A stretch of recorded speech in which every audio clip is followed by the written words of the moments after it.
Hai semuanya, Assalamualaikum. Kali ini aku bikin puding lumut coklat.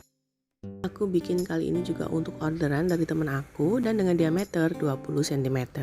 Jadi lebih kecil dari ukuran puding sebelumnya yang pernah aku bikin. Sebelum memulai, jangan lupa untuk klik tombol subscribe bagi kamu yang belum subscribe.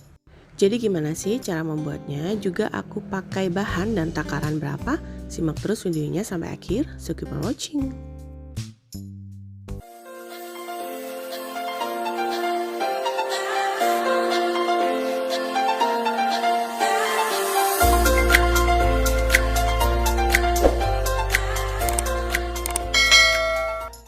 Untuk bahan apa aja yang aku pakai semuanya sudah ada di layar, kamu tinggal copy ulang atau kamu bisa capture layar handphone atau layar PC. Dan juga aku sudah tulis semua bahan di description box di bawah. Untuk langkah yang pertama, aku mau bikin puding lumutnya. Ini sebelum dinyalakan api, masukkan di atas panci mulai dari agar-agar bening. Kemudian gula pasir. Gula pasir di sini aku pakai 3 sendok makan. Tapi kalau kamu suka manis, kamu bisa tambahin lagi ya. Aduk-aduk semua bahan kering hingga semua tercampur rata. Setelah itu, untuk bahan telur, aku pakai 2 butir telur kuning beserta dengan putihnya. Sebelum dimasukkan ke dalam campuran puding, jadi aku kocok dulu sampai benar-benar semuanya tercampur.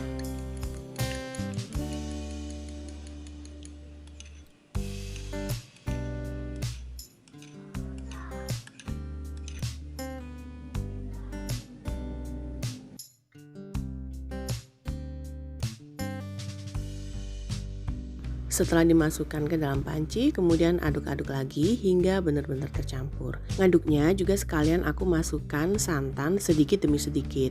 Untuk santan sendiri, aku pakai 1 bungkus santan instan yang aku campur dengan air. Sampai semua santan habis dan juga sambil diaduk-aduk hingga tercampur rata.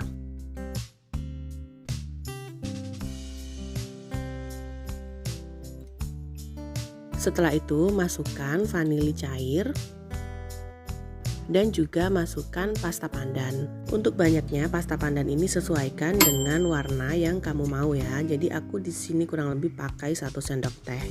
Aduk-aduk hingga semua bahan tercampur rata.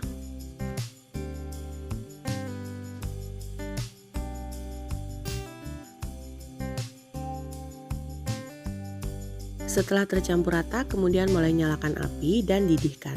Selama proses merebus seperti ini jangan terlalu sering diaduk ya, karena nanti kalau terlalu sering nanti lumutnya itu juga akan mengecil banget dan jadi nggak bisa membentuk lumut. Setelah mulai agak mendidih seperti ini, jadi dia lumutnya sudah ada di bagian atasnya, aduk perlahan dan sebentar aja.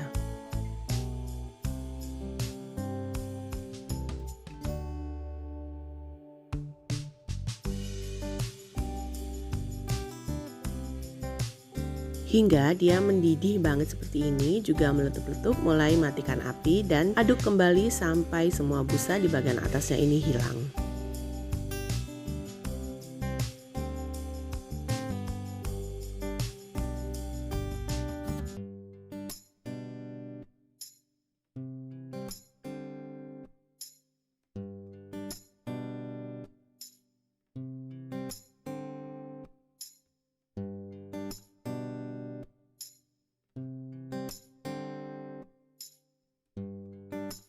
Sebelumnya aku sudah siapkan cetakan puding dengan diameter 20 cm dan sudah aku basahi dengan menggunakan air matang. Lanjut tuang semua bahan puding lumut ke dalam cetakan.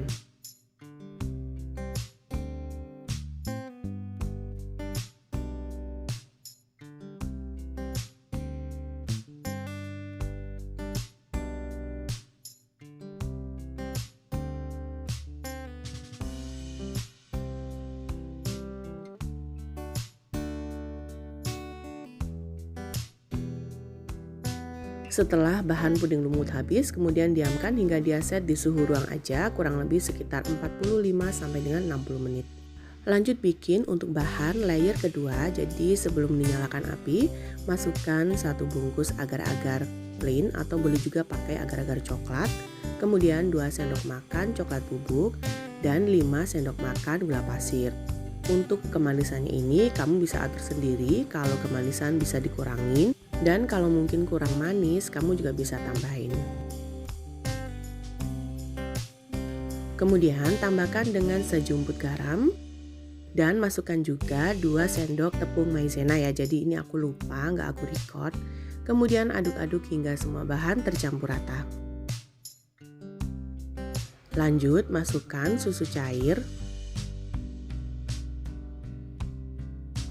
Setelah itu aduk-aduk kembali hingga semua bahan larut dan juga tercampur. Dan setelah semua tercampur, kemudian mulai nyalakan apinya.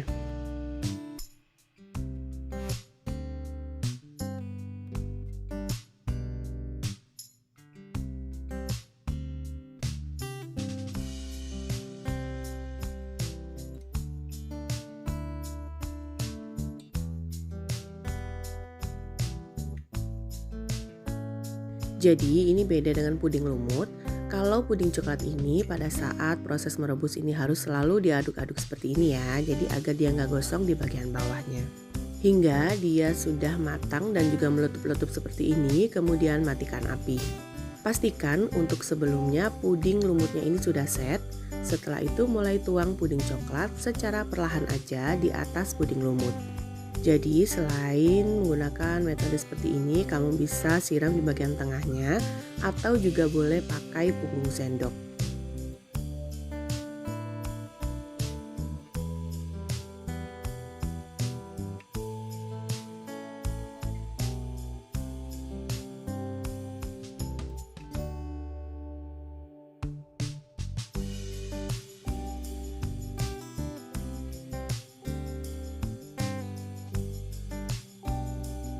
Setelah semua puding susunya ini habis, kemudian diamkan hingga dia set kurang lebih selama 1-2 jam. Boleh juga dimasukkan ke dalam lemari es agar dia lebih set lagi. Dan ini setelah dia set, kemudian aku keluarkan dari lemari es. Lanjut aku mau keluarkan juga dari dalam cetakannya. Dan ini hasilnya puding lumut coklat sudah jadi dengan diameter 20 cm.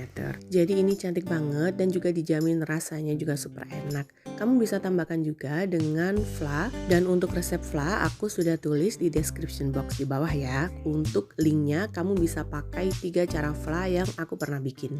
Selain untuk ide hampers ulang tahun, untuk puding ulang tahun atau untuk cemilan sendiri, jadi ini bisa juga untuk ide jualan kamu dari rumah aja. Semoga video ini bermanfaat. Jangan lupa untuk selalu dukung aku dengan cara klik tombol subscribe, klik juga loncengnya, like postingan ini dan juga share resep ini ke semua medsos kamu sebanyak-banyaknya. Tunggu video selanjutnya dari aku. Wassalamualaikum warahmatullahi wabarakatuh.